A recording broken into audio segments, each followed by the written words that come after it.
Hi, I'm Justin Boyd. I'm Brittany Pacheco, And I am Amber Churchill. and we are the Watchers in the Basement.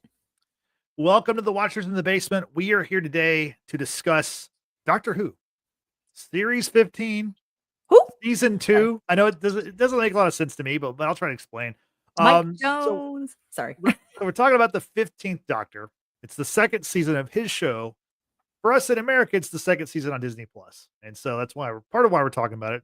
The biggest reason why we're talking about it is because of Amber. She's a super fan of Doctor Who, so we're gonna get her thoughts because she knows it all, and I honestly, she can't wait to tell you what she thought about Yes. these episodes. So I just want to say the season aired from April 12th to May 31st. If you're watching live or if you're watching this in the future, we're recording this on June 11th. So the season's well over. What we're going to do though, it's an 8-episode season. We're going to cut it in half. So today we're going to talk about part 1 of season 2 of Doctor Who. We're only discussing the first 4 episodes. So no future spoilers. If you have watched further on, no future spoilers. I have not, by the way. So I don't know. Although I do know one thing that's going to happen. It's a big thing that's going to happen because doing research for the show, I saw it listed on sites and stuff, and Of kind of a course. bummer. But I don't know how it happens. So no future Look at spoilers. Amber. What do you Amber's like know? mortified. What do you know? I'll tell you off air. I don't want to tell you because I don't want to spoil. I can't say no Text me spoilers and then without spoil it. Brittany. Text No, me Yes. without I'll Brittany. tell you when we Yes. finish. I'll tell you. I But don't want to wait the whole time. I can't text and talk. Okay, I'm driving this thing here. Okay, I'm doing my best to drive this pod. He's a time lord. He's a time lord trainee. It's hard for him Yeah. to juggle multiple things at once. Yeah, He needs a crew. He I needs a get full it. crew. Yeah. I get it. You're not as tech savvy because you're older. I get it. I mean, you're not wrong about that. Honestly, you're not wrong. I can multitask at work, but I can't multitask here and focus. But so just to be clear, we're going to talk about the first 4 episodes. That's the Robot Revolution, Lux, The Well, and Lucky Day. So let's get everybody's overall thoughts on the first 4 before we dip into each one. Going to start off with Amber. Amber, Doctor Who's your favorite thing, I think, in the world. What did you think about the first 4 episodes overall? I really, really liked them. I felt like everyone was just kind of getting better and better. I really, really loved the well, and once we get to the well, the third episode, we definitely will dive into why. I was so excited about the well, but I genuinely really loved this entire run and the entire season. I have some interesting thoughts about the finale episode, but once we get there, we'll get there. But I have a amazing thing. I love Belinda. She's an amazing companion so far, and obviously, 15 is being amazing. I really, really just am loving Ncuti as the Doctor because the Doctor's near and dear to my heart. So, both my hearts. So I'm just really, really attached to it. And I thought these episodes were really amazing and charming. It just kept getting, like I said, better and better. Yeah. Brittany, what about you? What did you think about the first 4? Yeah, the first 4 were a fun run. I especially enjoyed, I believe it was the second episode. That one was actually kind of creepy, like really creepy. I remember, of course, I watched the first 2 episodes with Amber. And for those of y'all who may be new here, Justin and I are in Texas and Amber is over in California. So she loves to text while, let's say, I'm watching something for the very first time, and she obviously knows all the secrets and ins and outs of a fandom, and I'm discovering it for the very first time. And so she gets a lot of enjoyment out of that. And I remember just texting her about episode 2 and just like, this is actually really creepy. Like at one point it got really creepy. But the well, very, very creepy.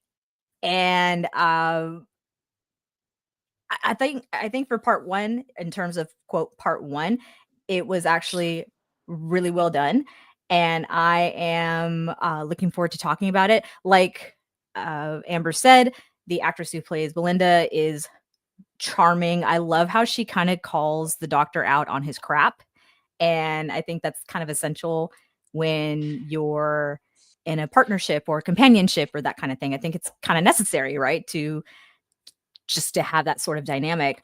Also a big year for that actress in general, because she also is in Andor, which I'm also starting to kind of very slowly, and by slowly I mean slowly, watch. It's a tough watch, the first 2 episodes. But anyway, that's beside the point. But yes, I enjoyed these episodes. Justin, your overall thoughts on the first 4 episodes? Yeah, I liked them quite a bit too. We didn't really plan it this way necessarily, but like it does feel like we are like it does feel like in the story wise, we're kind of like part one. Like it does feel like it's like a good breaking point where we stop at after episode 4. Again, I don't know what happens in episode 5, but no, I enjoyed the episodes. I don't know that I really have a favorite one. They all like there's highlights from all 4. I'm always impressed with how good this show looks Yeah. on Disney Plus. Because I always talk about how the Marvel shows to me don't look very cinematic, and when you're the Marvel Cinematic Universe, it's in the name. You need to kind of make your Live up shows to the look name. make your shows look better. But this show looks great all the time, and I'm always Yeah. impressed with that. We kind of got a good mixture in these first 4 episodes of we have a new companion. Like you said, Brittany, that actress's name, and this is a tough one to pronounce, Varda Sethu. She's Belinda. Chandra. Yeah, Chandra. Chandra. Right. So we meet her in the first episode. We have the previous season's companion return in one of the episodes. We have what I think is maybe a new big bad develop in episode 4. We'll talk about that. I have thoughts. Yeah. So good. We had an animated character come to life, which was voiced by Alan Cumming, which Love Alan cool. Cummings. Yeah. Very Yeah. creepy character that he plays. So yeah, good mixture of all stuff. And yeah, let's I get gotta to it. know. Go ahead. I gotta know at some point, and hopefully this will be concluded at the end of this season for us. Of course, we'll break it down in part 2. But Mrs. Flood, what's up with her? My God, like the tease. Amber, I know you know. Yeah. I know you No, know. As she hides away. Yeah, no, I mean, at the end of every episode, you get that quick cameo of Mrs. Flood, and she's just always there following the companions, and it's just like, what is your deal, woman? What is your deal? I gotta know.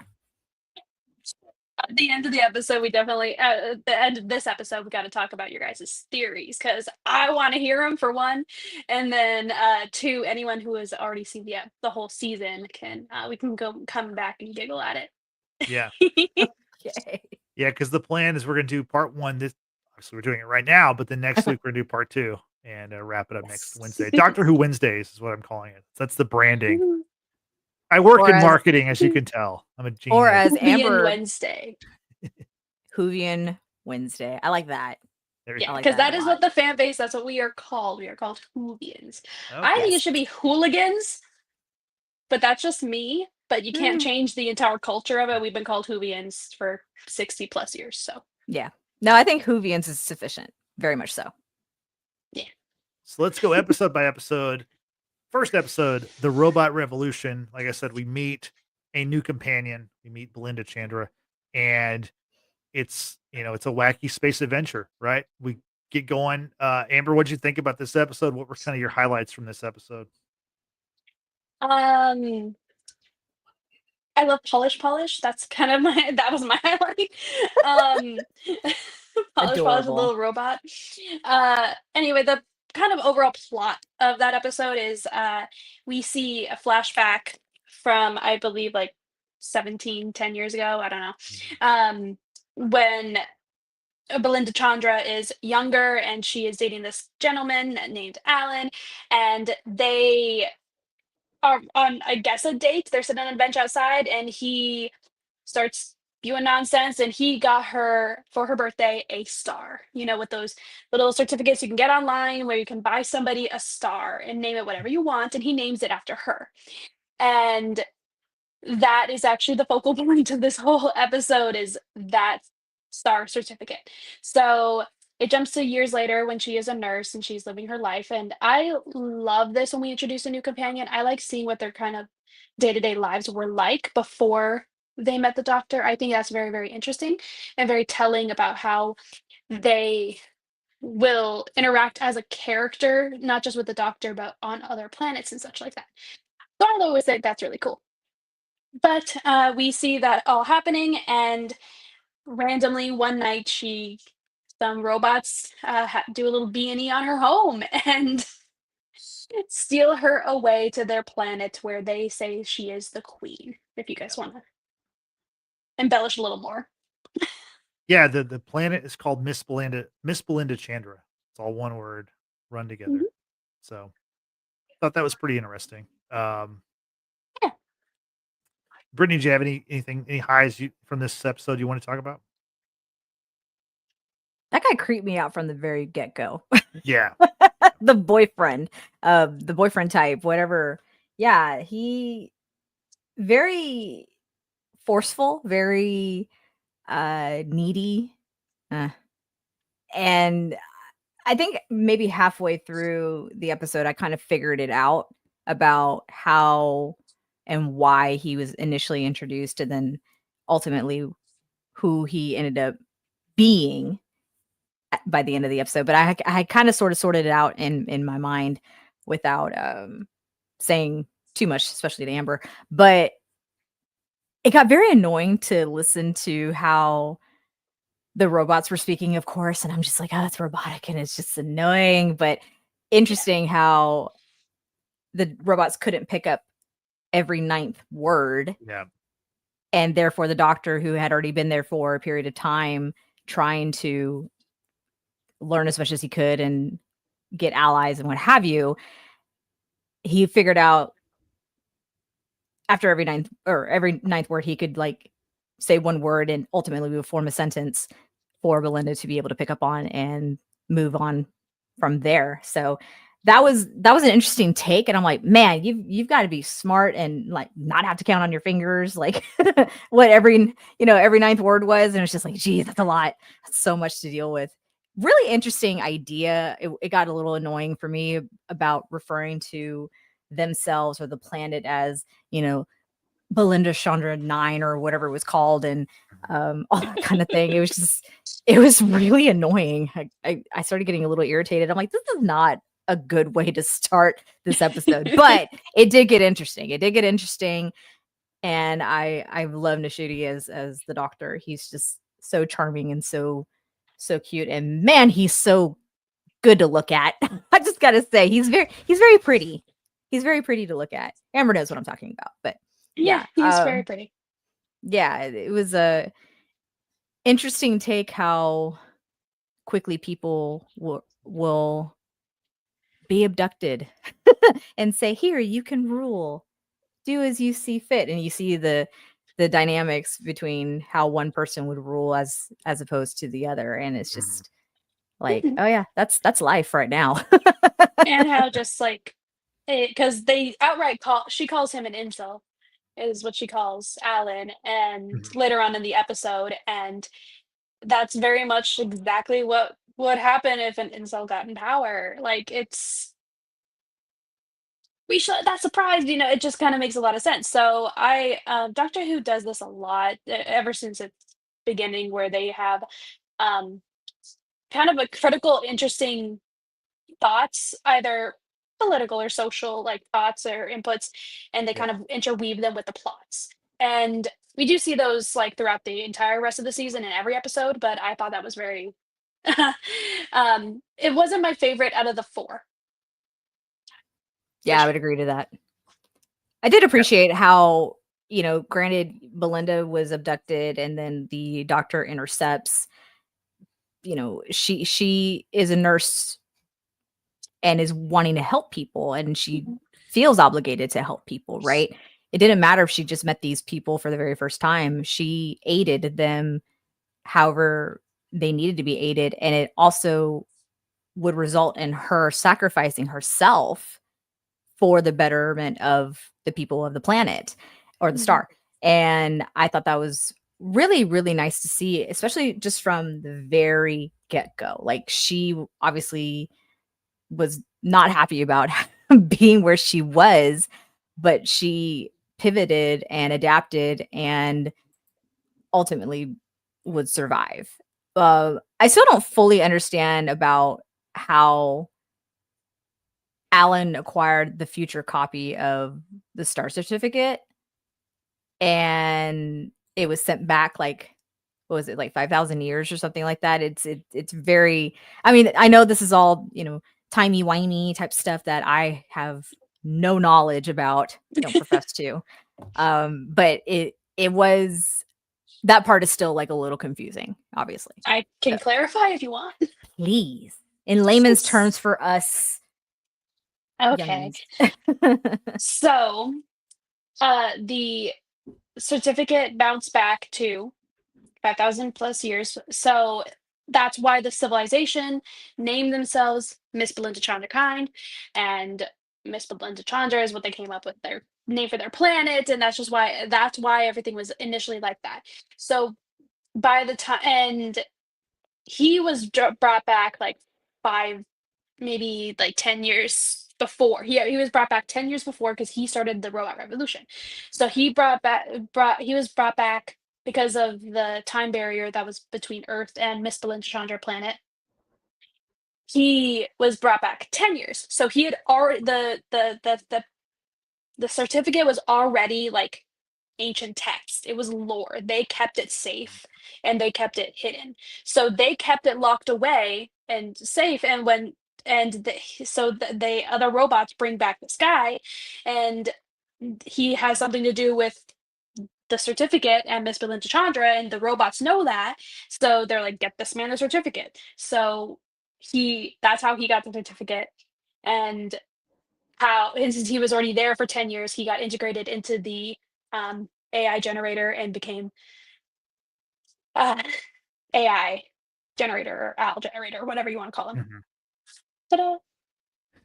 Nice. This is our future, people. Yeah, might be the present sooner than we want it to Yeah. be. Yeah. I did want to mention, I thought the every ninth word thing was very clever. Like, kudos to the writing team for the writer for this, because that's got to be tough to put that together and to continue to do that. That's a pretty tough bit to pull off. Um, obviously the main thing in this episode is we're introduced to Belinda Chandra. However, though, we learned that she was another character in the previous season. Character by the And name of, boom. Mundy Flynn. Amber, would you like to explain that to us? Well, we don't really know why yet, Okay. but he looks very much she looks exactly like, because she's played by the same actor. And Mhm. if you want the Doylist reason, she is played by the same actor. Watsonian reason, we don't really know why she is looking like that. He explains at the end of the episode that he had met one of her descendants, and Monday Flynn was actually one of her distant descendants, is what he explains at the end of the episode. I do like, though, that throughout the entire episode, Belinda, because Belinda's a nurse. That is her job on Earth, and I think it's Right. hilarious that she keeps making jokes and shots at the doctor because of his name. Yeah. And she is actually the second nurse that we have had on the show. The second the season 2 companion of the New Who run with the 10th Doctor was Martha Jones, and she was also a nurse.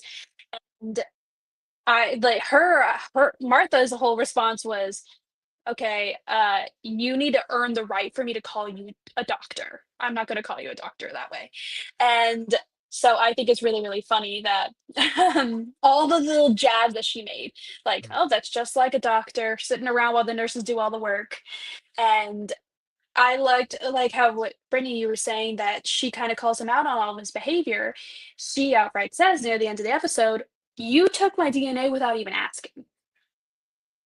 And you're talking about all of this. I just want to go home. Take me home. You are dangerous. Take me home. And I think that was kind of refreshing, because a lot of times with Doctor Who is a pretty young companion gets kind of swept away in this magic box and blown away by the adventure, when in reality, not everyone's going to react that way. So I think it was kind of about time for it to finally happen. Okay. Yeah. No, I mean, that was like the point that I was making earlier is how she calls him out on his crap, right? The doctor is just so used to, being the one to come in, swoop in, save the day, do all the things he has to do in order to save these people. And in a way, I don't know if his intention is to prove how impressive he is just because he is a Time Lord, but the idea that this is something like maybe just he unconsciously does the things that he does, and she outright called him out. And I'm like, yes, people need to be put in their place.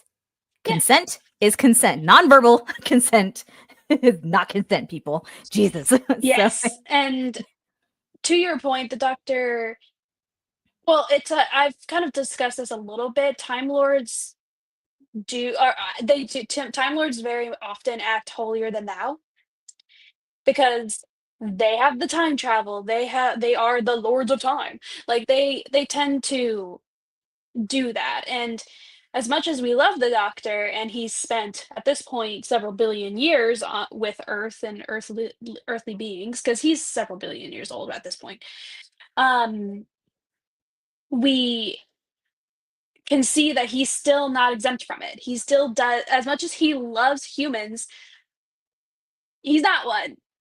And Yeah. he does just assume, oh, I have this cool little mystery on my hands. I'm going to get my answer. And he doesn't even consider the fact that she might not be okay with it. And it's not the first time that he's been put in his place throughout Doctor Who history, but it is refreshing. And I felt like this is the first time in this run, especially 15's run, that we've seen it. So I really enjoyed it. Very cool. Is there anything else from this episode you want to mention before we go to the second episode?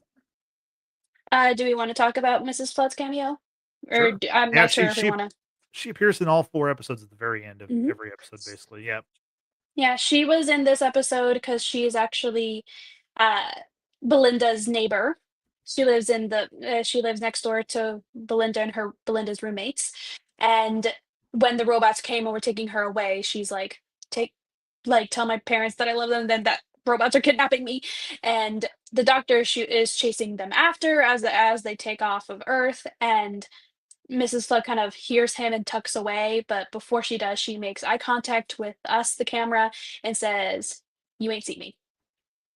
So that was her little cameo, and we will talk about all of the little cameos as we go through the episodes. But we can jump into Yes, we will. Lux if you'd like. Yeah, before that, let's go to the chat, Brittany. We got some people in the chat. We want to. yeah. Yep. I don't know how to pronounce this handle name. I'm sorry if I mispronounce it. Arnathil? Greetings from Scotland. That is huge. That is incredible. Thank you so much for joining us in today's chat. Arnathil says NB, not sure what that stands for exactly. Sorry. Martha was a student doctor. And Yes, you're right. Thank you. Also says Rory, 11th Doctor companion, was a nurse. Rory, thank you. Correct me. Thank you for correcting me. Yes, you are correct. Forgot about Rory. Yes, thank you so much for... and I feel really guilty about that. So I'm sorry for all the Rory stands. I genuinely, that is my bad. I am a fake fan. Oh, if you know, you know. But for your own knowledge, Arnathil, Justin and I are very new to the world of Doctor Who. This is our first exposure here in the United States. Amber is a lifelong Doctor Who fan. She grew up watching it with her dad, and she loves Doctor Who. I mean, loves. So thank you so much for joining us in today's chat. We hope you will continue to join us for our part 2 of Doctor Who, as well as other fandoms that we talk about here on our podcast. We hope you consider subscribing to our YouTube. Yeah, please do that. We appreciate it. We appreciate your comments. Also in the chat, thanks to King B. Johnson for joining us. We appreciate that. Always. Also, there's someone that I think Amber knows pretty well. There's a Maggie Churchwell in the chat. I think you My might know that mother. person. Okay, there you go. Hi, Mom. And my nephew. So hi, nephew. Hi, hi guys. Yeah, he's G, and G actually watches Doctor Who too. I inaugurated him into it, but he hasn't seen any of New Who, so he hasn't seen Doctors 9 through 13 technically. Then he has seen the specials and he watched them with me when they came out. And his favorite of this whole season is Lux, but that's also Okay. because he's 10, so he likes Lux. Well, that's a great transition because let's move on to episode 2 titled Lux. Yeah. And it's basically the quest to get Belinda home leads to an abandoned cinema in 1950s Miami. And we've got a scary cartoon character who comes out of the screen. Wild. Yeah, Brittany, Like- what'd you think about this one? Absolutely wild. No, this was actually like one of my favorite episodes, even though it was very creepy. One of my favorite episodes because I love the setting. One, it's in Miami, and then two, it's 1950s Miami, which has some problems in it of itself for the time period that they have traveled to, because they can't get back to 2025. The specific date that Belinda had been taken, right? They, for whatever reason, TARDIS is not able to take them back. No, she's not. Yeah, she's under some stress, y'all. And so in the meantime, even though Belinda is not happy about not being able to go back to her time, see her parents, and go about her normal life, she and the doctor will walk the streets of Miami in 1952. Love the costumes. Absolutely love the costumes. She looked phenomenal. And I was like here for it. I'm like, this is great. This is awesome.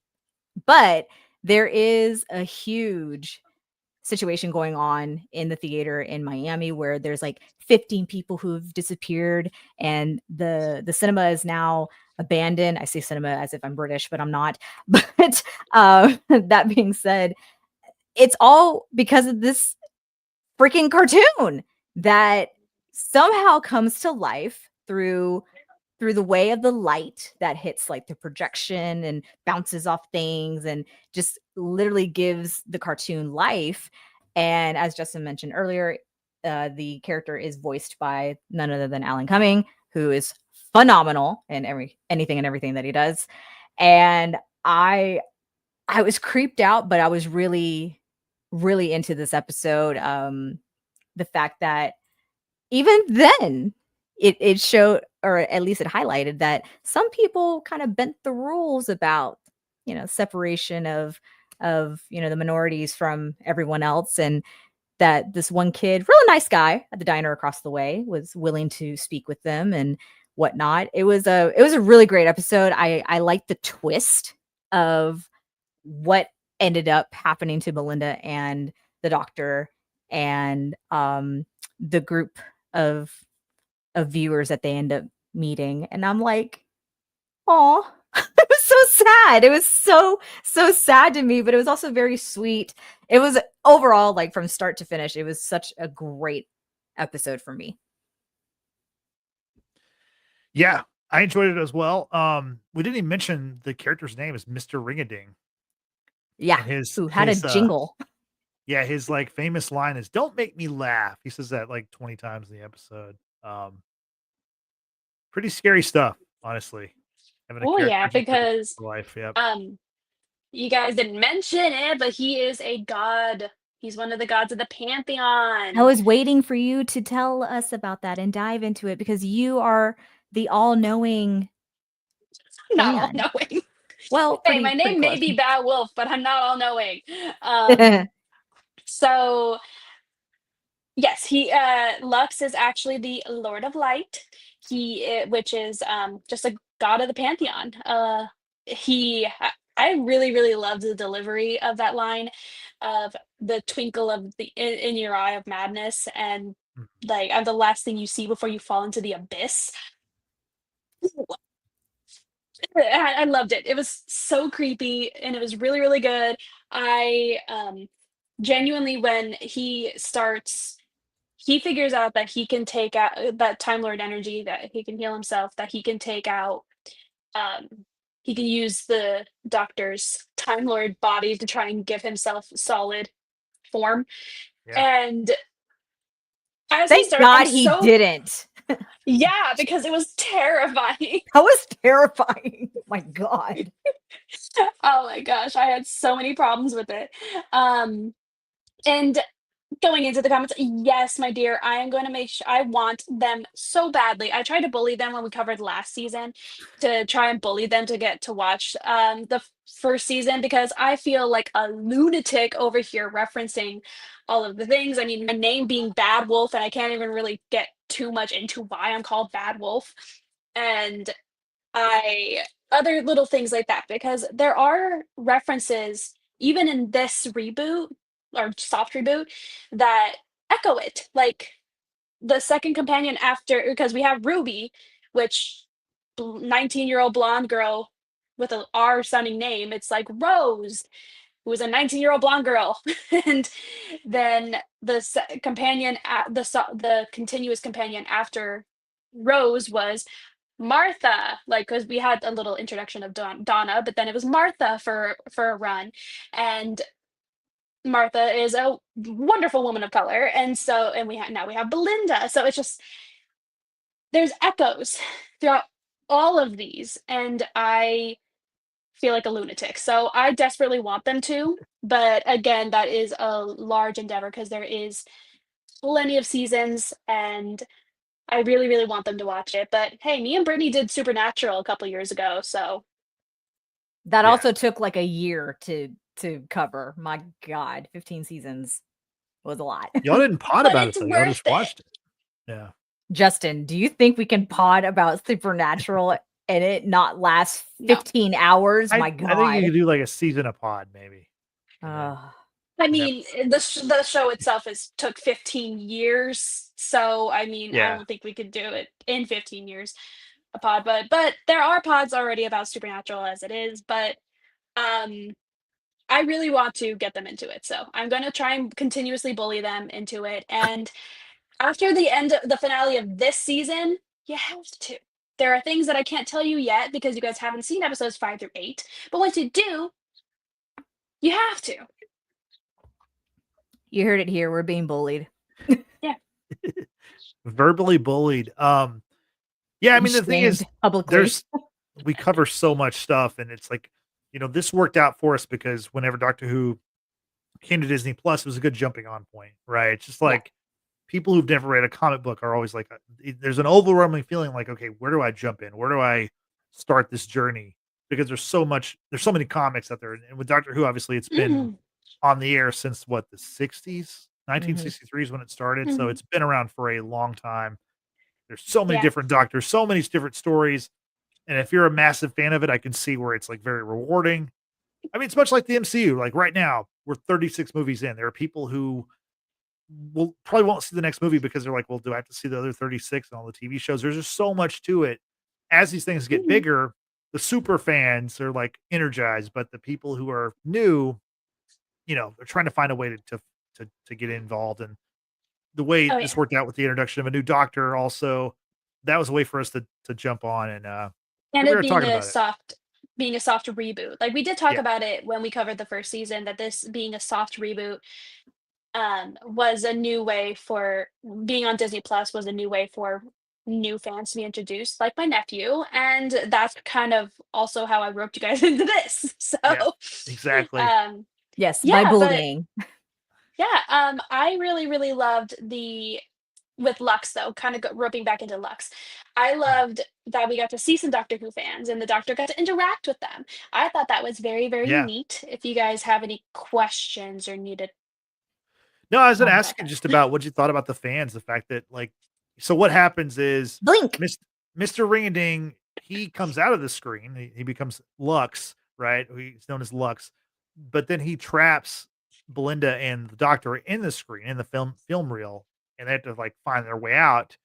And while they're trying to find their way out, they encounter these three massive Doctor Who fans who we're told are not real, right? They solely lived for this moment. And then spoiler alert, at the end of it, they survived. So that's pretty cool. And I can definitely see Amber being one of those fans. So Oh yeah. We But like Brittany mentioned, Blink, the episode that they talked about. yeah. If you got, I'll kind of give a big rundown of the why that episode was interesting because we get introduced to a new big bad kind of that we see throughout the rest of the seasons of Doctor Who, but it was the introduction of one, and it was with the 11th Doctor, and it is the villains that we get introduced are weeping angels. These are quantum locked. They look like statues of angels, and they can't move when they are being observed.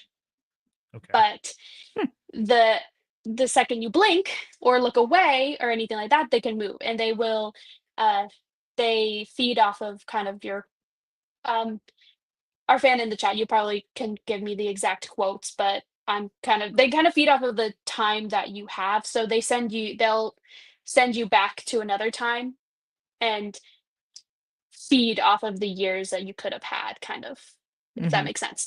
I'm probably explaining that so bad, but in a way, weeping angels are terrifying because you blink and they can continuously move closer to you. Another terrifying thing about weeping angels is anything that holds the image of an angel can then become an angel. So taking videos or photos or even drawings of an angel can thus become an angel. They are terrifying, and yeah, that's a weeping angel. So that's Blink for you. My favorite episode when the doctor asked what the favorite adventure was, mine was Midnight, which gets brought up in the third The Well. episode. Yeah, so we'll get into Midnight later, but my personal response to that was Midnight. Very cool. Yeah, that was intense. Going over to the chat real quick, Arnathil shares, I am of the age that I can recall being allowed to sit with my family and watch the first Doctor stepping out of the TARDIS. I have timey-wimey testimony. That's awesome. That's so cool.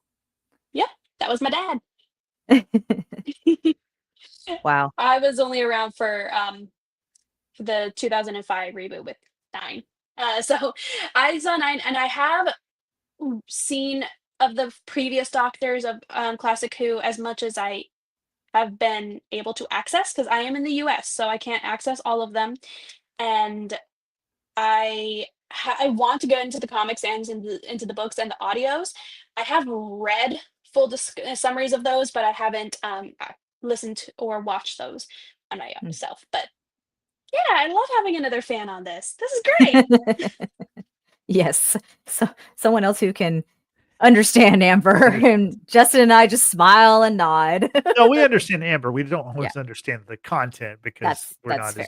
as well versed. That's but very we're fair. trying. We're But trying. We are trying. are. We're here We and are. we're doing the Yeah. best we can. So, Oh yeah. is there anything else from this episode that y'all want to mention before we move on to episode 3? I just Mrs. Flood again, you know. Oh yeah, talk about Amber. Please talk about the being cameo. there at the very end when all Yeah. 15 of the victims that disappeared were able to come back. Once Lux was disintegrated. I don't know if disintegrated is the correct word. I think we're dissipated. Dissipated. That's the word I was looking for. Yeah, no, thankfully all the people were able to return, and yeah, there you see Mrs. Flood, the only other English accented individual in Miami. Not suspicious at all, right? But yeah, she's there. Amber, take it away. Yeah. And she talks to the young boy who worked at the diner, and she kind of cues him into, oh, well, you haven't seen anything like that. And it's the TARDIS and stuff like dissipating and taking off to the next adventure. But either way, how is she in all of these places? And how are we getting her? How does she know these things? And I mean, we saw her all last season too. And in the first special with Ruby and 15, but I of course I know, but you guys don't know, so We don't. I don't know anything. But formulating a possible theory. Okay. Formulating.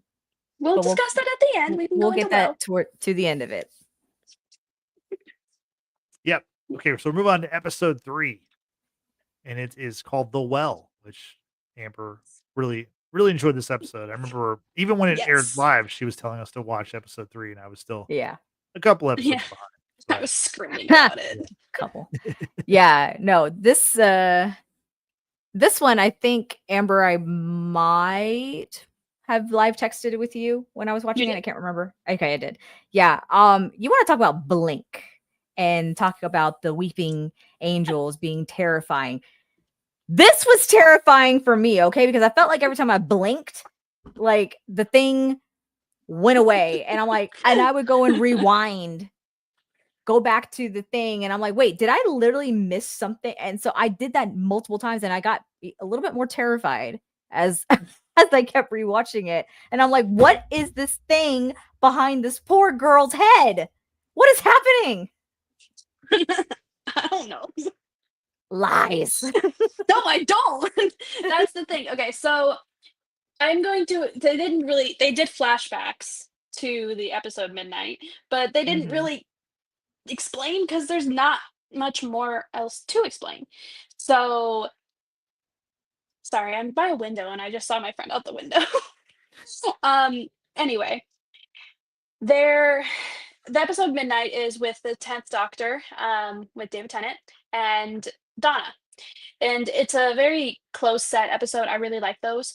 Um, where they are going to be visiting this diamond planet named Midnight. And Donna wanted to go to the spa. So she was like, yeah, you go see that shiny rocks thing, whatever. I'm gonna go do my own thing. So it was just like a fun little let's have fun day. And the doctor wanted to go. So he was on the shuttle with several other people. And shortly after, something enters the shuttle while they're on the way there. Something enters the shuttle, and we never get to see what it is because it starts possessing people. And it starts specifically this one woman. I don't remember her name, but this one woman, and it starts off as her repeating what everybody is saying around her. And it starts getting faster and faster to where she's speaking at the exact same time as what people are saying. So like as I'm talking, she would be talking over me saying the exact same words. And eventually she starts saying things ahead of you. It's terrifying.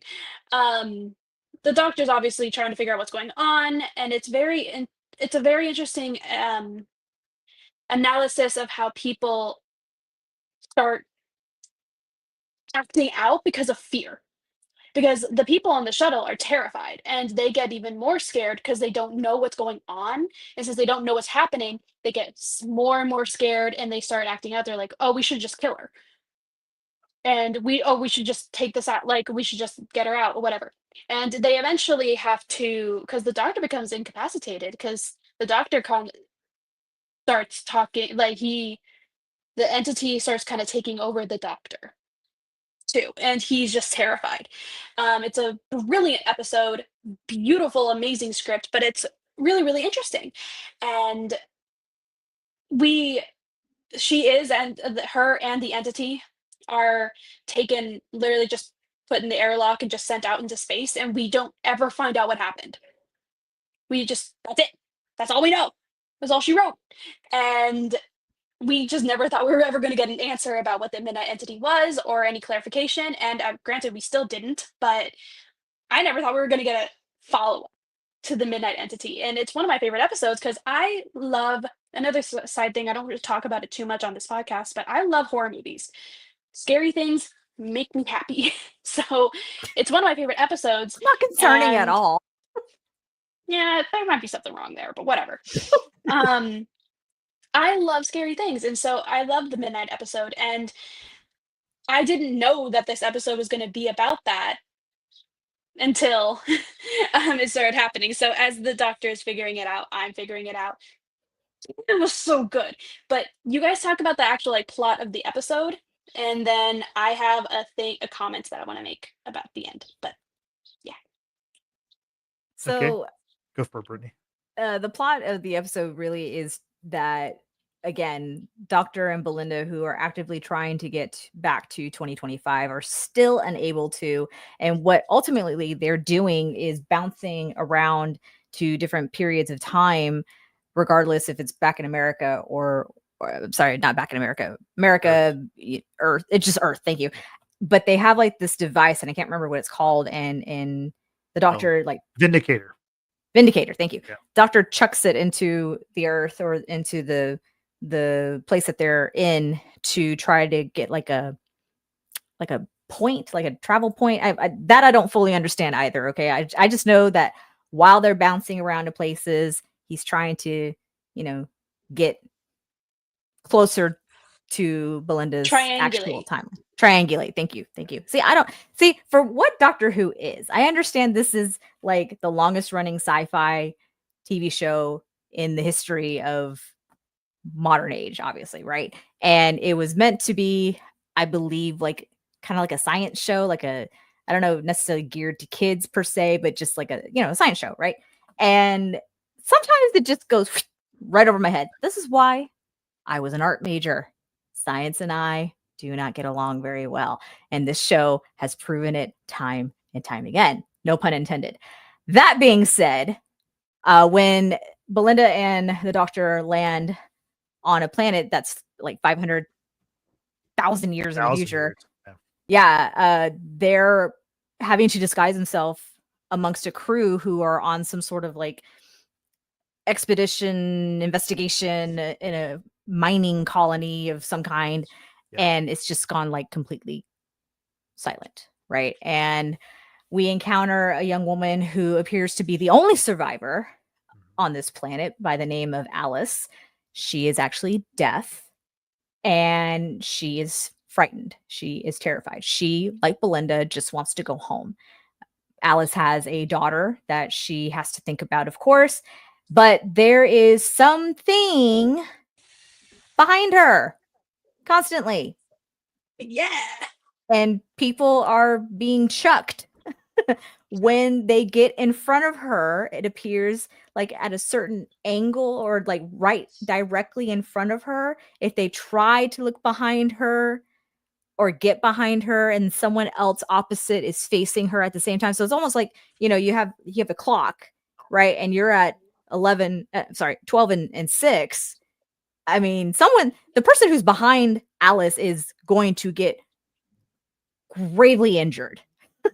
And it's scary because you see like this little snippet, like the silhouette of who knows what that pops up quickly behind Alice's head. And you're just like, what is happening? What is happening in this world? That to me was far more terrifying than Lux. Okay. Lux was just scary because it's obviously like a 2D that comes into a 3D world. Crazy. This, you can't even see the thing. But apparently if it latches onto you, it whispers. And that's how it like really takes control. But for Alice, because she's deaf, she really hasn't been truly under the influence because she cannot hear the entity. Very interesting episode. Bonkers. Amber, Justin, someone say something. Justin, you give your description of it. Yeah, I have a theory, and I'll sprinkle that in later. Yeah, sure. So the entity, like the crazy part about it is if you kill the person who the host of the entity, then you become the host. So there's some trial and error obviously involved with that in this episode. We see several members of this group, which I'm not sure.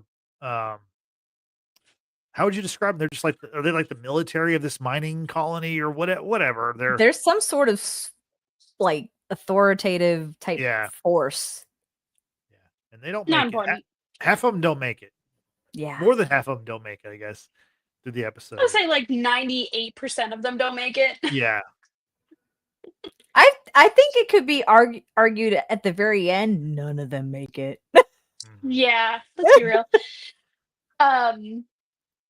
Do you guys have anything else you want to add, or should I just go into theory land? Go for it.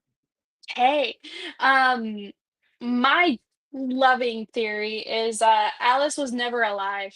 That she died. She died with everybody else because they hadn't had any communication in 2 weeks. So she was stuck in that room for 2 weeks. And when they got in there, they were like, at first they're like, oh, we don't register any bodies. We don't register any signs of life. And then all of a sudden, randomly, ding. Why? I think she the entire time, unfortunately, I think the entity was animating her so that the entity can get off the planet because she has a daughter. She has a reason to get off the planet or to try and be kept alive so she can get off the planet. It was just a tactic for the entity to try and get off planet. That is a wild theory, and I am here Yeah, for it. it is again a theory, but oh, I it's sad, but I wouldn't be surprised. But also how the entity jumps from the person who kills, like if you kill somebody, if you kill the current host, it jumps onto you. The thing with that is that's expecting this entity to have rules. Mm. It can jump to anyone, as we do see at the end of the episode. It can jump to anyone. Mhm. It doesn't jump to the killer. So that's expecting something to have rules.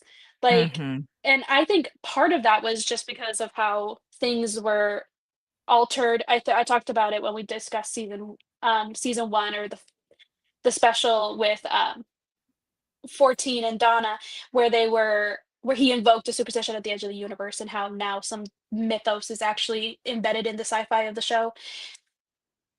That, I mean, hey, vampires can't enter unless you invite them in, things like that. They expect the entity to act like that, but this entity is not like that, and that just is what makes it even scarier. Is that it just keeps learning. It's had 500,000 years to grow and adapt, and so from even it was terrifying when we knew it, and now at midnight, and now it's even more terrifying now that it's learned and Or advanced, and yeah, or is it just an agent of chaos? could be. I mean, not saying it can think or it can evolve or it can learn or anything like that. I'm not disputing that whatsoever. It's just if Yeah. there are beings out in the greater universe that have yet to be discovered by your average person, and the Time Lord has traveled and encountered things before, and Yeah. even he doesn't have an explanation as to what this creature is, this being is. It's like, is it is it just a creature that exists because it's out of pure chaos? I don't know. I don't know if that makes any sense really, but Yeah. But it's also um like the beings that were outside the universe in that previous episode, While Blue mhm, Yonder. Like in that episode that Donna and 14 dealt with, those beings outside the universe, they didn't really operate within our universe's right. understanding either. We just don't know what it is, and that's what's terrifying. And Yeah. like our lovely commenter also mentioned, is this episode does the same thing that Midnight does. It's an analysis of how people react violently to fear. When they're Right. scared, they act out. And like the second in command he overrules and takes over the commander, and he tries to get people to surround Alice. Yeah. And all that does is get people killed. And eventually she has to take him out by getting him killed too. So that's the only way to really stop it. It's a terrifying adrenaline pumping scene, but it's just people acting ra- irrationally because of how fearful they are. But the entity is loose now. We don't know where we don't know where it's at now.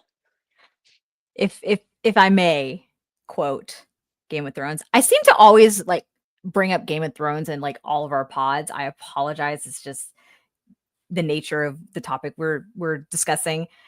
Violence is a disease. You don't cure it by spreading it to more people. True. Who said that? I don't even know. I don't remember who said that. It was Ian McShann's character when the Okay. Hound comes to the group of people. And yeah, but I digress. I just always remember that quote, and I always thought that was a very interesting quote to hear and remember. It Yeah. almost sounds like a quote his character would say in John Wick too. You know? Yes, I did see Ballerina, so I saw it also. Yeah. yeah, nice. Um. So one thing I want to mention about this episode before we move on is the part about how this planet is 500 years in the future, And Belinda notices 500,000 years. 500,000 years in the future, even further in the future. Let's be real. This planet's not less than 500 years or 500,000 more years. But that is kind of my point, because Belinda brings up the point like, hey, no one's heard of the Earth.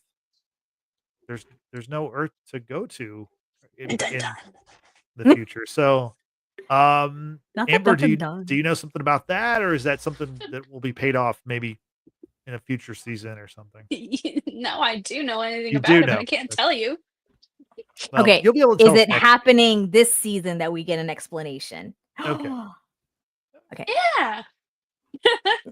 She's like, hurry up, finish this pod and go watch the other half. Yeah. God, you guys don't know how badly I want you guys to watch the other half. I need it. And but either way, I like the well. It was my favorite of the 4.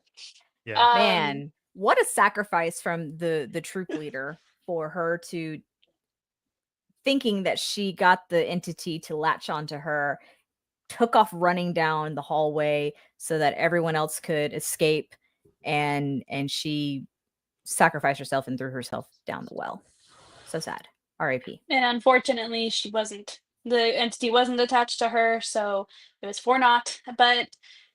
And unfortunately, we do like, one thing I love about Doctor Who too is that they talk about, we meet characters like this all the time, where they have an amazing impact, or they have beautiful sacrifices, or just really amazing people. And I think that's just one of the beauties of this show is you meet characters, and every single person is valuable in their own different way. And I think that's something that's really, really cool, is because Belinda and us, we wouldn't have known about this woman or her sacrifice, but Mhm. we got to see it through the Doctor. And I think that's really just genuinely fascinating. The 11th Doctor has a very interesting point, because there's there's a quote where he's asking about a girl, and the person's like, "Oh, she's nothing, she's nobody, or she's not important." And he's just like, "Not important." He's like, "Wow, like thousands of years I've been on this earth, and I've never met somebody not important." Ooh, And just, bars. yeah. Well, that's Matt Smith's Doctor. You guys Of would, course. yeah, Of course. you guys would get into it. It's a good episode, but um, I just think that's one thing very, very that the classic Who and New Who has done very, very well. So with this reboot, it was kind of a refreshing thing to see. Mhm. Before we go into the 4th episode, I do have to say, in terms of science and Arnathil, I saw your comment earlier about appreciating my arts background, but don't let that hinder my interest in science. Think Leonardo da Vinci. Arts and science have a thing going on. I agree. Mhm. Fully get it. It's just it doesn't compute in my brain.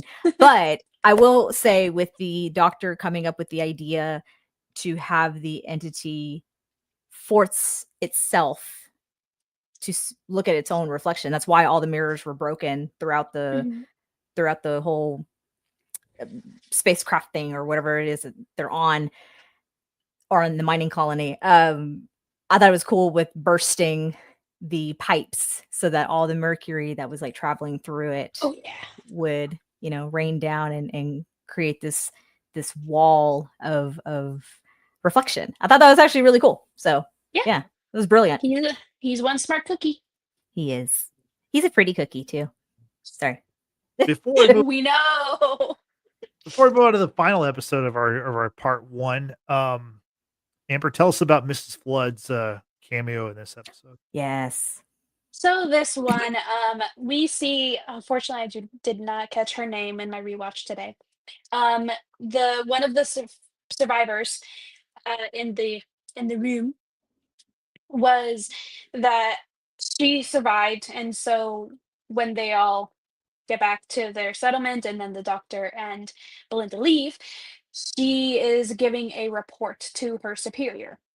We don't never get like a name for the superior, but it's at first showing her talking to a screen that has a superior on it, and she's giving a rundown of what happened, and that all and a name of all these people, and she explains that these people should be honored for their sacrifices and such like that. And when we turn to who she's speaking to, it is, lo and behold, Mrs. Flood. And she is dressed like a little commander in whatever little base that they're from. And she asks if he had a device or anything with him. The doctor did. And she says, yeah, it looked like this. So she kind of describes it. And Mrs. Flood is like, oh, a vindicator. That is great news. Okay, awesome. And that's kind of all we got for Mrs. Flood's cameo, but Yep. yeah, I hope this feeds more into your guys' theories. I mean, I know, but I'm excited. It's starting to kind of piece together. I probably won't be able to eloquently share what my full-on theory is, but I it's coming about. I think my theory probably would best explained in song. And it's the Britney Spears song "Toxic," which was a needle drop in this episode. Oh, with- it Wait, was. Yeah. Yeah. So that is actually a callback, believe it or not, I believe to it. 100%. to something an episode with the Ninth Doctor and Rose, okay. because we actually get to see at that episode. I think it's the second episode. Yeah, pretty sure. It's the second episode with Rose actually finally traveling off of Earth with the Doctor. And in that, they go to several thousand years into the billion years into the future where Earth is dying. Earth is finally exploding, and a bunch of rich people, or just successful people from all over the galaxy have come to the space station a safe distance away to watch the Earth's final moments. Of course. And It's not far off from we our current time. well, we see frame. like the face of Bo, which is a reoccurring character that you will meet if you guys ever get into the New Who. And then we also see like there's a woman who her and her people are made of trees, and she has a descendant from our rainforests. So it's like kind of important to her. And we also see what is the last human, and she has had so much plastic surgery that she is just a sheet of skin with a face. Hmm. And No. her name's Cassandra. Her brain is kept like outside of this sheet of skin. She has to be Ugh. constantly moisturized so she doesn't just, break. Blech. Cassandra's hilarious. But she is kind of kicking off this, last moments of Earth celebration. And she says, like, we will celebrate Earth's last moments with a traditional Earth ballad. And it plays Toxic. Okay. And That is wonderful.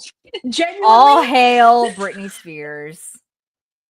genuinely, though, ever since this happened 20 years ago, every single time that I hear Toxic in my day-to-day life, I'm just like, traditional Earth ballad.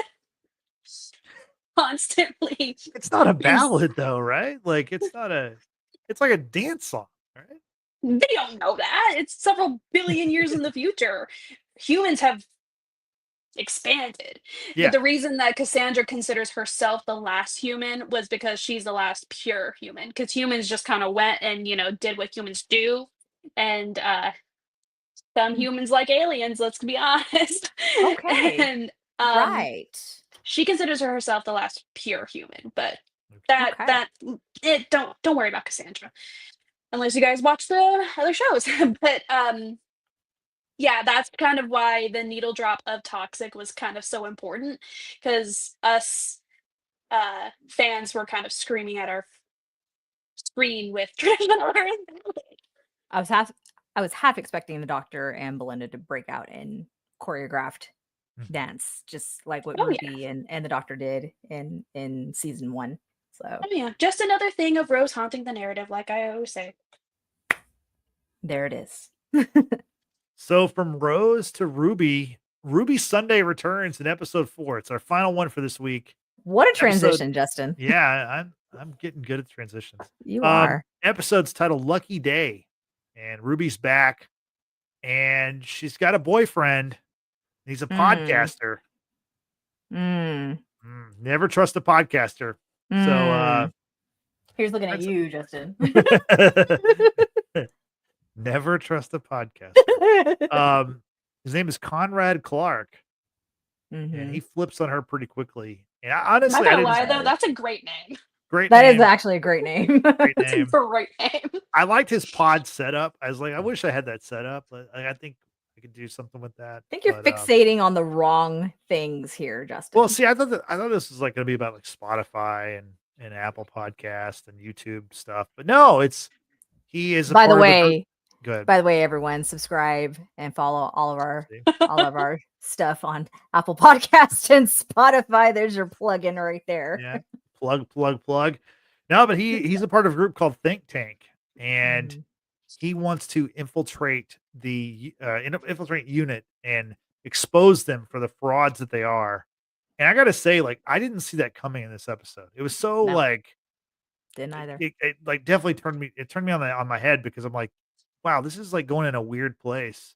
And while I thought it was an entertaining episode, I thought it was kind of the way it played out. I thought it was kind of strange. Like the fact that this guy, he doesn't believe in unit, but then at the end, it's like he has some magical tie to another character. Or I don't know. Like I was kind of confused by the way this one played out. Brittany, what are your thoughts on Lucky Day? Well, Conrad became very obsessed after his very first encounter with the doctor and Ruby, his then companion. It's 2007, New Year's. Oh, is it New Year's Eve or New Year's Day? Yeah. New Year's Day, 2007. For perspective, that's the year I graduated high school. What a great time! What a great year! Just saying. But that's the year I turned 27. So cool. I was turning 18, so as Amber said, I'm an old person. So Amber's like, I was barely born, text and talk. Hey, I was born in the 90s. Leave me alone. I just like to tease you guys. Yeah. I'm allowed. I'm the youngest. Apparently, we're ancient. Yeah. Justin's a fossil. I'll take it. Yeah. Yep. Pretty much disintegrating. But an 8-year-old Conrad Clark, as I said, sees the doctor. He's setting up that vindicator. And apparently he is now, was he with Belinda at that moment? Yes. Belinda. Yes, he was. He was with Belinda at that moment. I misspoke earlier. So the first time 8-year-old Conrad saw the doctor was with Belinda. The TARDIS, obviously. He goes to tell his mom. Mom doesn't believe him. Don't ruin my night, as you do on New Year's Day. And then fast forward to 2024, where Conrad sees the TARDIS again with the doctor, and this time joined by Ruby Sunday from a creature that they are looking for. It's called a shriek, I believe. And the shriek, really ugly looking thing that leaves behind like this green bile something or other, and apparently it's like leaving its scent like a tracker onto its prey. And the only way that you can get the shriek off of your scent is if you drink this antidote that the doctor happens to have. Ruby, unfortunately, had to take that antidote, but Conrad was there when it happened. He got the stuff on him too. And then a year fast forward after that moment, he finally gets to meet Ruby because she tracked him down and joined him on the podcast to talk about all things Doctor and the TARDIS and their adventures and this and that, what have you. He seems to genuinely like her.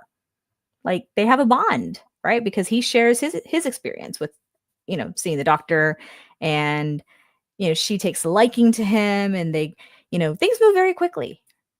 And then they go on holiday to some small town. They're at a pub. They're having drinks, and weird things are happening with the electricity, and people start freaking out because the shriek is outside.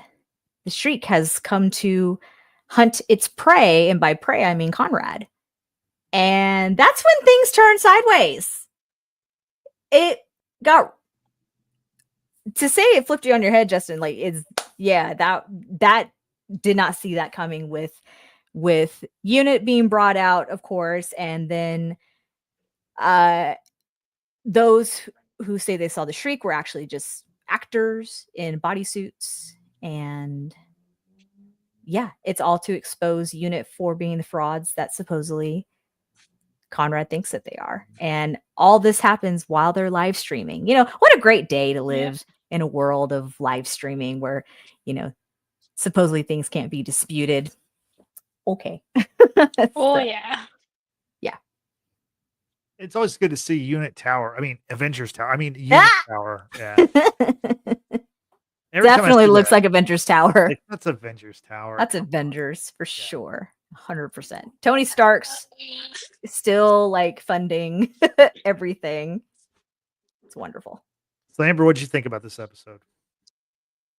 I obviously hated Conrad, but I mean, Oh, I texted Amber saying this guy needs to die. yeah, because I was thrown off by it too. I didn't really see it coming because I mean he's a little cute guy, or it seems so, and it was just we find out throughout after he tries to expose Unit that he had actually interviewed to work at Unit, and Kate Lethbridge Stewart, she said that she didn't trust him in her interview notes. That's why she didn't hire him, and because he didn't get hired, he decided that he was like he got his feelings hurt. So since he got his feelings hurt, he decided that he's just going to go against Unit and apparently defame them because Unit is all about protecting Earth. That's what they do, is they protect Earth and they work with not just with the Doctor, because the Doctor can't be there all the time. He has the entire universe. And they there are things happening all the time on Earth because that's just how the show operates. And Unit is always just trying to protect people and do the good for the people. And he decided, since his feelings got hurt, that he was going to take it out on Unit and by discrediting them. And I think he got so far into it that he started to actually believe that they were telling all of these lies and such. But he it's a terrible time for Unit, but he eventually tries to get inside when he's live filming, and he gets inside and he actually shoots and wounds the one of his followers who actually let him in. Mhm. And also he doxed all of Unit. That's just messed up. Like, he gave all of their addresses and information to of all of the employees of Mhm. Unit. That is messed up. And he takes the Oh, the guys the just parallels of today's world with this episode. I mean, who oh, could have seen that coming, honestly? I told you Doctor Who has a lot of messages about things. Thing is a lot of people, and I've talked about this when we covered the first season, is a lot of people say Doctor Who is now woke. No, it's always been this way. We always had very deep critiques about things. That's how Doctor Who's operated since the beginning. We have a lot of things about this. So it's not just because Doctor Who is woke now, it's not. Um and yes, just like our commentator is saying, yes, Ruby does have PTSD, and that's a very interesting take to show how companions are after the Doctor, because it's not all sunshine and rainbows. I mean, we there are a lot of things that companions have to deal with after traveling the universe with the Doctor, and not all of them end happily. So sorry if there's motorcycles downstairs beneath me. Sorry if you guys hear that. But there are so many interesting story plots going on with what Conrad's doing by doxing everybody. But he breaks into Unit and he tries to, I guess, just continuously defraud them. And he has them at gunpoint and they have guns at him because and he's just like, oh, it's just little old me. I'm just defending myself. Just saying all of the things that people will say to get out of things. And he starts saying all about all of the things that Unit is supposedly doing to uh, use and oppress the people. And he actually outright insults Kate's father, which we don't do. We don't do that because he's actually in Classic Who, and so and we do see him a little bit post mortem in Doctor Who and New Who. We do see him, and so the Doctor has like a huge respect for him, and all of us too. Like all of us have like a huge respect for Kate's father. So the fact that he insulted him, I was just like, Kate, kill him. Hey, go ahead, like do it. And the second he insulted her father, I was like, oh yeah, he's not long for this world. Well, So she lets the shriek out, saying like, I'm glad the Doctor's not here for this because he would stop me. And would he? Because he also loved your father. Well, I don't think he would, because I don't think he would have. But either way, she releases the shriek and he starts hunting him, and Conrad is, a scared little boy about it. And he is freaking out, and he even still doesn't believe it's actually real. And he gets his arm ripped off. He deserved it. as you do, you know, when you're being sorry if you hear whining. That's my lovely dog Luna, who wants what's in my hand. I'm just gonna put this away. But yeah, I mean, the guy was being just a straight up jerk. Obviously, his intentions obviously are about revenge, and because he didn't get what he wanted, therefore everyone's gonna suffer. Blah blah blah blah. It was a And tantrum. it was a petulant child throwing his little tantrum, of course. And even after he encountered the shriek before he got his arm bitten off, he got scared. And all this, of course, is live streaming onto his platforms. And then when the shriek is restrained to a degree, he stands up and says, "Oh, these special effects have gotten better. Rip." Right? Which I thought was hilarious. I'm like, about time. Like, about time this boy got put in his place. And even so, like, even afterwards, he is in prison, right? And he is visited by an earlier version of the Doctor who comes to speak to Conrad about the things that he's done, and pretty much, like berates him for everything that he's done, and tells him what his life looks like, right? He is supposedly not long for this world, and it's not a very pretty ending, because I guess the Doctor, maybe just by principle, does not share the future of others, right? What happens to them, because I'm imagining that would like break some sort of timey-wimey something or other. You know how they, different movies will say, yeah, you just don't talk about stuff like that, because it could alter time or the future or whatever. Mm-hmm. And it doesn't seem to have an effect on Conrad whatsoever. He's like, I reject you. I reject the things that you've said, and da, da, da, da. And he kind of, comes back into his prison cell, because where he was previously speaking to the Doctor, he was in the TARDIS. And he's back in the prison cell, visited by none other than Mrs. Flood. What is happening, people? Released. Had some keys. Released by Mrs. Flood. What is happening? To me, this Conrad Clark character, he was just all over the place this episode. That's why I was like Brittany, you brought up a good point earlier where you mentioned about how, he's scared of the shriek, right? Kate releases the shriek, which is kind of a crazy move, honestly. It's like, to scare this guy, you're going to endanger your own people. I mean, like, the shriek was only after him. Yeah, well, because remember, he had the scent on him.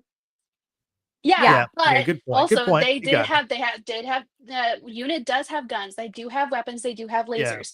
So once it was thoroughly scared, they can just incapacitate it. Right. It was so the people of unit were never going to be really in any danger because they would have rather locked up, like if they could not incapacitate it with all their guns and weapons, they would have rather have all died in there and locked up the room and let the shriek die in there with them than let it out.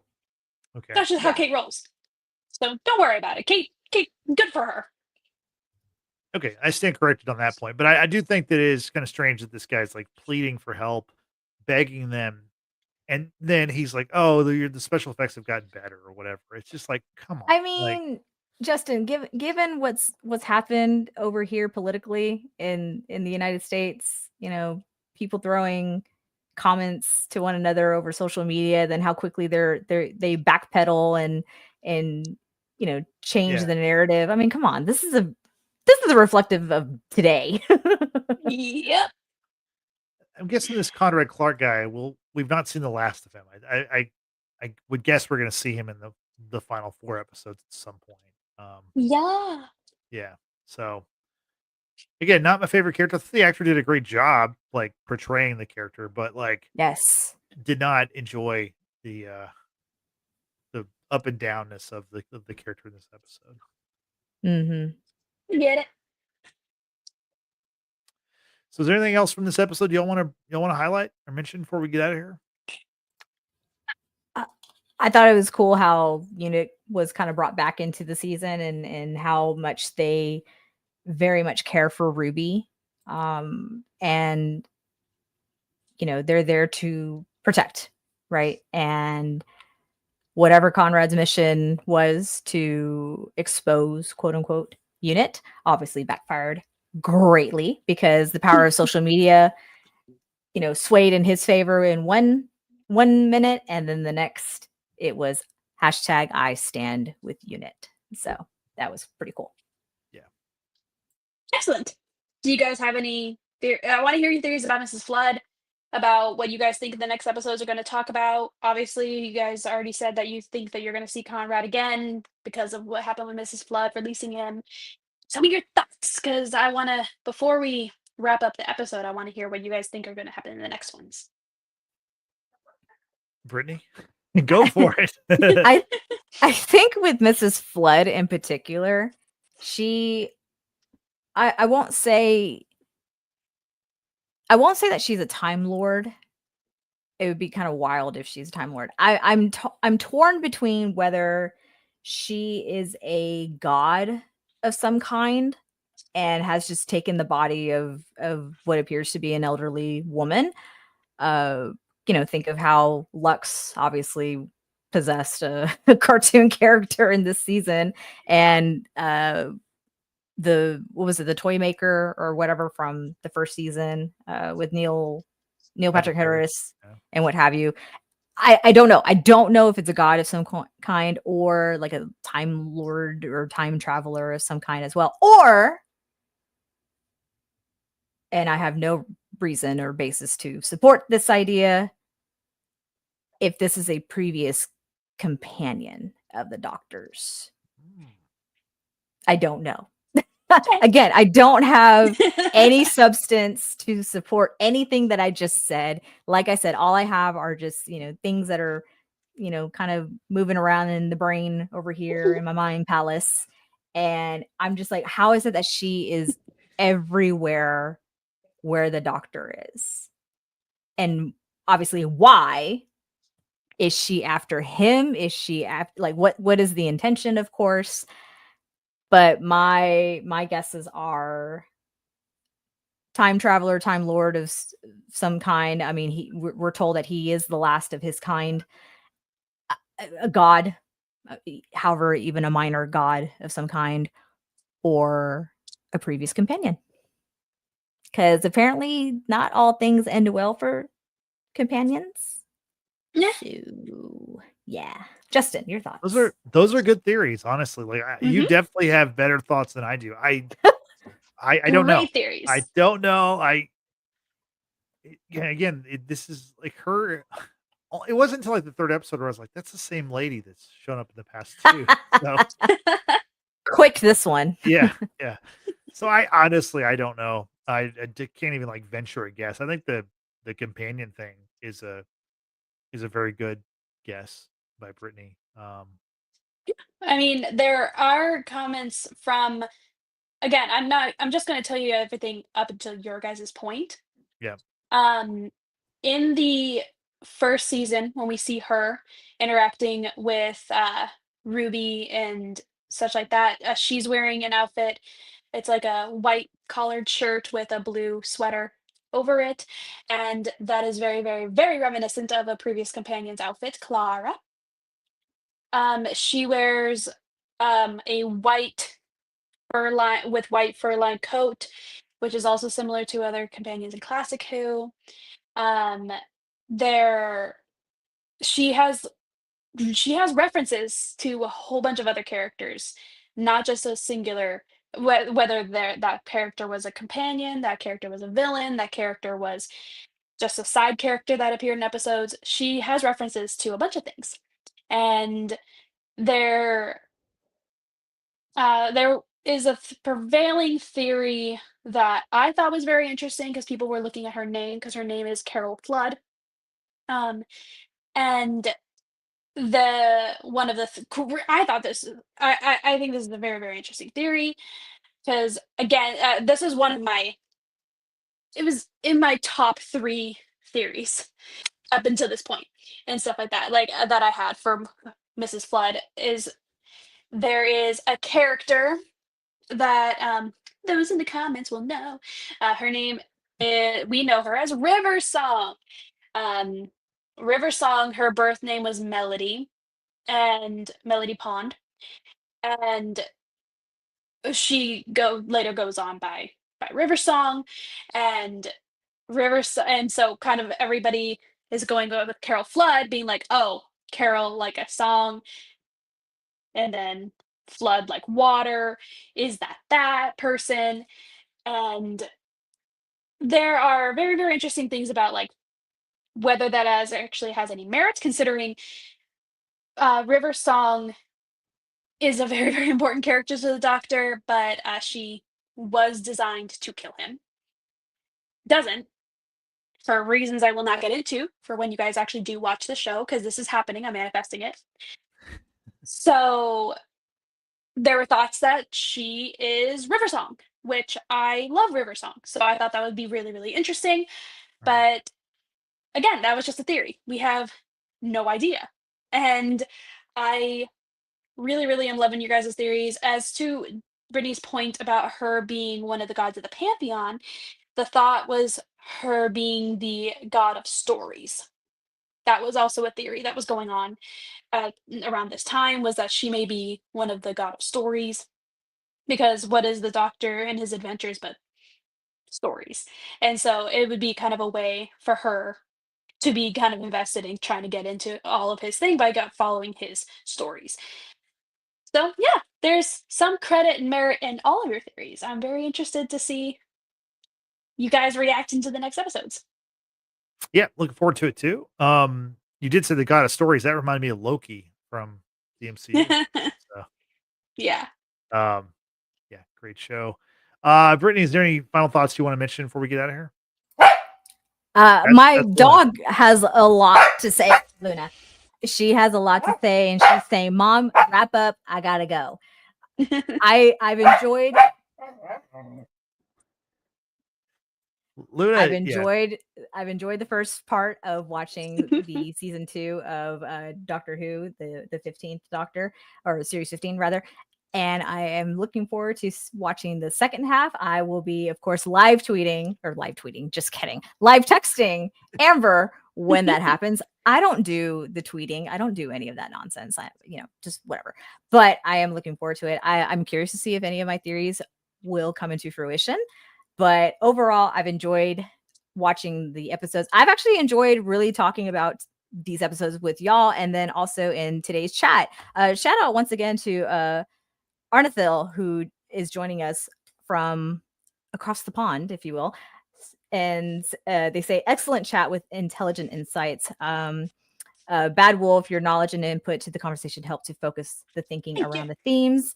take care with spoilers. See you again. Yay! Thank you. We hope you can Yes. join us next week as we discuss part 2 Yeah. of Doctor Who. We hope you've also subscribed to our YouTube channel. It really helps us out a lot. We are on the road to 500 subscribers. So thank you so much for joining us and taking time out of your day to join us. Hope you enjoyed it for sure. Yeah, no doubt. We appreciate it very much. Amber, now it's always a treat when you join us for the pod Thank you. on our YouTube channel, but you have your own YouTube channel. And so why don't you plug all that good stuff? I do. Thank you. So I have a channel that is linked here, and is also going to be linked below and on the pod site. I have my channel is All of Amber's Wands. It's a study of wands and wand lore in the wizarding world. And I go into the culture, symbolic, and historical meaning of the woods that the wands in the Harry Potter Fantastic Beasts Wizarding World series come from, as well as the magical creature or beast that the cores are made from. And I analyze that and I compare that to the personality of the wand and the personality, thus, of the character that owns that wand. Or if we don't know what the wand stats are, I kind of theorize about possibilities based off of the character who owns that wand. And it's a very, very fun. So if you want to hear me talking for about like 7 to 10 minutes at a time about wands and my extensive research about it, go and listen to that because that's all I do on there is info dump on there. I have a TikTok, Instagram, Tumblr, and where I post all of my stuff as well as my other things. I do extend my channel is only exclusively of wands, but I am a fan of many things, not just Doctor Who, but a whole plethora of things. Definitely give me a chat if you want to talk about other things. Always great to have you join us, Amber. Really, really, Thank you. it's always a treat to see you and talk to you and for you to impart your knowledge upon us. So we appreciate it. Obviously, thanks to Brittany as always. Thanks to everybody in the chat. We really appreciate everybody who joined us this week, and hope you'll join us next week. We're going to wrap up Doctor Who season 2 with our part 2, the final 4 episodes of season 2. We'll talk about that next week. We might have another podcast next week. We'll see. Superman tickets are out there. Go buy your Superman tickets. They're available. So do that. I'm going to see the movie 4 times the first 2 days that it's out. So that's just the ones I've got scheduled. So who knows what's going to happen? We have so much coming up this summer. So We right don't now's a have good time. we don't have obsessive behaviors here on this No. podcast. None whatsoever. No, right Don't know now, what you're right now's talking about. exactly. Right now's a good time to jump on the Watchers in the Basement train because we are rolling toward a red hot summer full of a lot of good stuff. Fantastic Force, Superman, of course, maybe even Jurassic World Rebirth. We might talk about that. I don't know. We'll see. so We'll see. so anyway, so for Amber and for Brittany, I'm Justin saying thanks for watching. Thanks for listening. We will see you next time. Have a good night. Bye-bye. Do we